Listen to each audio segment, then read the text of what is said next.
દુનિયાની માલિપા મેં મેલડીએ જેનું બાવડું પકડ્યું અને જો કમો તે મરવા દઉં તો મને મેલડીને કોણ ઓળખેવા?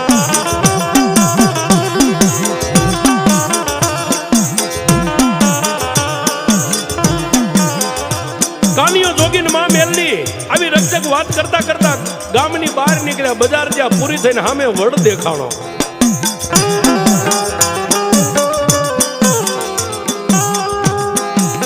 આવડા વડની હેઠે ડોસલીઓ વાદળી સોમલી વાદળી બે ઉભેલા કાનિયા જોગીની વાટ જોઈને ઉભેલા. હોવા